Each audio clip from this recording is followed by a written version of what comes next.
He said she was just a friend, until I saw the photo. I never thought I would be sitting here, talking to you like this, confessing the kind of story I used to roll my eyes at when I heard it from others. I always believed betrayal happened to someone else, not to people like me. But let me tell you, betrayal doesn't discriminate. It finds its way into quiet homes, into marriages that look steady from the outside, into lives that thought they had already weathered their biggest storms. My wife and we had been married for over 30 years. 30 years. That's not just a number, that's a lifetime. We raised kids together, we built a home, we survived layoffs, health scares, arguments that nearly broke us but didn't. At least, I thought they didn't. When you've been with someone that long, you get comfortable. You think you know every look, every sigh, every subtle change in their voice. But let me tell you something I learned the hard way: comfort can be the perfect camouflage for secrets. It started small. Doesn't it always? There was this name she started mentioning. Not often, just here and there. "Oh, I had lunch with her today," she'd say casually. Or, "She sent me the funniest video." She called her a friend. A new friend. Nothing wrong with that, right? We're all allowed friends. I didn't think much of it at first. But then the mentions became more frequent. This friend seemed to be everywhere in her conversations, like a shadow following her around. "She understands me," my wife would say. "It's nice to have someone to talk to." And I wanted to be happy for her, I really did. Lord knows, as we get older, our social circles shrink. People move, people pass away, and loneliness creeps in if you're not careful. So, I tried to smile and encourage it. But something inside me it stirred. A kind of unease I couldn't shake off. I'd wake up at night and notice her phone wasn't on the nightstand anymore.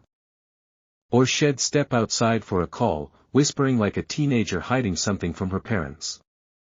I'd ask, and she'd wave me off with that same tired line, "Oh, it's just her. Just a friend." But let me tell you something, when someone keeps telling you just a friend, you'd better start listening to the way they say it. One afternoon, I walked into the living room, and she jumped like I had caught her stealing. She clutched her phone to her chest, her face flushed red. I asked her, point blank, "Who are you talking to?" And she snapped, at me, like I was some interrogator instead of her husband. "I told you, it's just my friend. Why don't you trust me?" That cut deeper than I wanted to admit. Because trust had always been the backbone of our marriage. And in that moment, I realized it wasn't as solid as I believed. Days turned into weeks, and my suspicion grew. I started noticing patterns. She'd smile at her phone in a way she hadn't smiled at me in years. She guarded her device like it was holding state secrets. And when I'd try to lean over and see, she'd tilt the screen away. Every instinct in me screamed that something wasn't right. But I told myself, don't be paranoid. Don't be the jealous husband. After all, she deserved her space, her independence. That's what I kept repeating, even as the pit in my stomach grew heavier. Then came the moment that changed everything. It was late one evening. She had gone to bed early, and for once, she left her phone charging in the kitchen. It sat there, glowing faintly, like a temptation I couldn't resist. I'll admit it, I did what I swore I'd never do. I picked it up. Now, before you judge me, let me say this: when you live with suspicion gnawing at your heart day and night, when every conversation feels half-finished, when the person you've trusted with your life suddenly feels like a stranger, you reach a breaking point. I had to know. I opened her messages. At first, it looked innocent enough, jokes, memes, the kind of chatter friends might have. But then I saw the photo. One photo. That's all it took to shatter 30 years. It wasn't lewd, it wasn't explicit. No. It was something worse. It was intimate. My wife, smiling in a way I hadn't seen in years, her eyes lit up with a tenderness that was reserved for me once upon a time. And the caption beneath it, from this so-called friend, said more than 1,000 words ever could: I miss you already. My blood ran cold. My hands shook so hard I nearly dropped the phone. I stood there in the dim kitchen light, staring at proof I didn't want, proof I had prayed I'd never find. And in that moment, I realized, she hadn't been lying when she said it was just a friend. She just hadn't told me the whole truth. Because sometimes, a friend is the most dangerous thing of all. He said she was just a friend, until I saw the photo. I didn't sleep that night. I just sat there in the dark, staring at the ceiling while the words on that screen kept burning into my brain. I miss you already. It played over and over like a cruel song I couldn't turn off. My wife, the woman I had trusted with every piece of myself, was giving her smiles, her secrets, her tenderness, to someone else. I tried to reason with myself. Maybe it was nothing. Maybe it was just friendly. Maybe I was overreacting. But deep down, I knew. A man knows when he's been replaced. The next morning, she came into the kitchen, humming like nothing had happened. She kissed me on the cheek, asked if I wanted coffee. I looked at her and thought, how long has she been living this double life right under my nose? I didn't confront her right away. Call it fear, call it shock, I just couldn't. Instead, I watched. I paid attention. And the more I noticed, the clearer it became. The way she lingered in the bathroom with her phone. The way she dressed just a little nicer when she said she was meeting her friend. The way she seemed absent, even when she was sitting right beside me. Her body was here, but her heart was somewhere else. Do you know what it feels like to eat dinner across from the person you love and wonder if they're secretly wishing they were somewhere else, with someone else? It's like being haunted while the ghost is sitting right in front of you. I tried to drop hints. So, how's your friend? I'd ask casually, trying to mask the bitterness in my voice. She'd smile, that same smile I saw in the photo, and say, oh, she's fine. Always quick, always light. Like it was nothing. But I couldn't keep it inside anymore. The anger was boiling, and one night, it finally spilled over. We were sitting in the living room, the TV playing some show neither of us was really watching. And I turned to her and asked, who is she, really? Her eyes flicked to me, wide, startled, almost guilty. What do you mean? I told you, she's just a friend. I leaned forward, my voice trembling. Then why does your friend tell you she misses you already? Why do you smile at her in ways you don't smile at me anymore? Why do you hide your phone like it's a loaded gun? She froze. I could see the color drain from her face. And in that silence, I had my answer. She didn't have to confess, her silence did it for her. When she finally spoke, her voice cracked. It's not what you think. Isn't that always the line? The oldest trick in the book. It's not what you think. So I asked her straight. Are you in love with her? Her eyes filled with tears, and she shook her head. But the tears weren't denial. They were guilt. That moment it's hard to put into words. 30 years of shared history, of trust, of laughter and struggle, it all collapsed like a house of cards. One look at her face, and I knew. She wasn't mine anymore. Not really. I wanted to scream. I wanted to throw something, to break every glass in that house. But instead, I sat there, hollowed out, as she cried. She kept saying, I didn't mean for it to happen. I didn't plan it. She understands me. Understand. That word cut me deeper than a knife. Because wasn't that supposed to be my role? Wasn't I the one who was supposed to understand her, after 3 decades together? She kept insisting it wasn't physical. We've never, It's not like that. But tell me, does it really matter? When your wife gives her heart to someone else, when her thoughts, her secrets, her tenderness belong to another person, isn't that already a betrayal? I looked at her through blurred eyes and whispered, you could have told me you were lonely. You could have told me you needed more. Why didn't you tell me? And her answer was a dagger.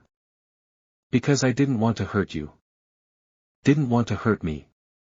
And yet, there I was, sitting in the ruins of my marriage, bleeding from a wound she carved with her silence.